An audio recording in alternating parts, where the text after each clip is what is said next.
What is the meaning of the red thread? I figured it was time for an update of my original video, so here we are with episode 101 of Find the Red Thread. I'm your host, Tamsin Webster of tamsinwebster.com.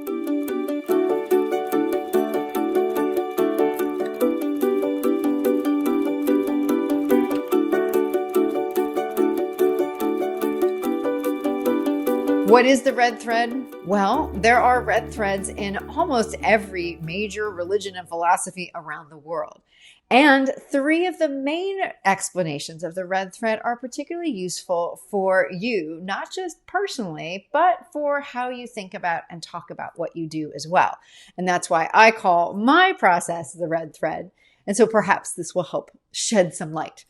So red thread explanation number one is the red thread of Eastern philosophy. In that belief system, when someone's born, there is a red thread that is tied to them, an invisible red thread that connects them to the people they are destined to meet and be connected to in their lives. Now, some folks take this as being a connection between parent and child. Others think about it as soulmates, and still others just think of it more generally as those people that you're meant to be connected to in some way. So that's the personal application. But for me, there's a business application too. And one of the reasons why I love the concept of the red thread is that it's anchored in the people that you're meant to serve. So the red thread of you, of your business, of your idea is connected to other people. And the red thread is a way to do that. It's the connection between your answer, which is your idea, and a question that the people you serve are asking. There's a second red thread that also comes into play, and this one has its roots in the history of the British Royal Navy. In this case, the red thread goes by another name. It's sometimes known as the rogue's yarn. Now, back in early days of shipping and sailing, rope was a pretty important thing. It was how they got the sails up, and it was also a pretty valuable commodity. And that meant that people liked to steal it a lot. And so the British Royal Navy, not wanting to have their rope stolen, or at least if it was, wanting to be able to recover it, did something special with the rope. And what they did was they twined in it. So when they were creating the rope, they wove into it a piece of, you guessed it, red thread, with the idea that no matter what piece, big or small, short or long, of rope was found, if it had that red thread in it, it was identifiably the property of the British Royal Navy. Now, I love that because I think all of us want to have something about us and what we do, both personally and professionally, that is identifiably ours. And so this second meaning of the red thread is connected to how can you make sure that whatever you do is remarkable to what and who you're serving. So how can you make sure that that red thread that connects the people you serve, kind of that first red thread, how can you make sure that it's differentiated, it's different, it's yours? And that's the British Royal Navy rogue's yarn red thread.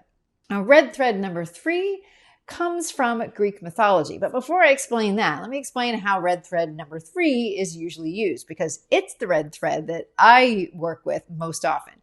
Now, it's usually used as an idiom in Nordic, like Swedish, German cultures. And they use it to say, what is the thing that makes this make sense? What's the theme? What's the through line? What's the sequence of concepts or ideas that create an argument for something? And that adaptation you see a little bit in other areas and other industries where, for instance, interior designers will talk about the red thread of a room. What's the theme that kind of pulls it together? And you'll hear people talk about finding the red thread of a thesis or an academic paper or something like that. But ultimately, what it's about is this idea of what makes things make sense. Now, why is it called the red thread, though? Well, in this case, as I mentioned, it comes from Greek mythology. And the Greek mythology in this case is the story of Theseus and the Minotaur.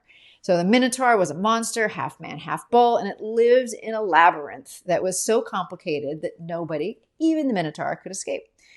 But in order to defeat the Minotaur, which Theseus needed to do in order to save his city, he had to figure out a way to defeat the maze as well. So when he went into the maze, he took with him a sword, but also a ball of red thread. And he used that red thread to trace his path from the beginning of the maze to the monster.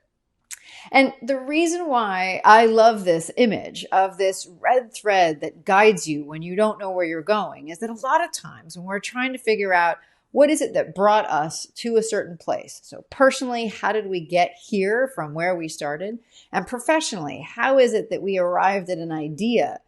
That process that Theseus went through is still a really valid one. We need to retrace our steps. We need to understand how we went from not knowing how to do a thing to doing a thing, to needing to slay the monster and actually having done it.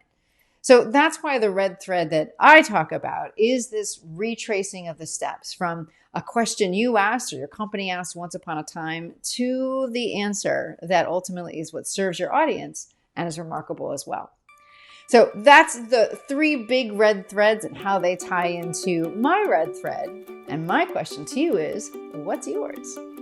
I'm Tamsin Webster of tamsinwebster.com, and this was Find the Red Thread.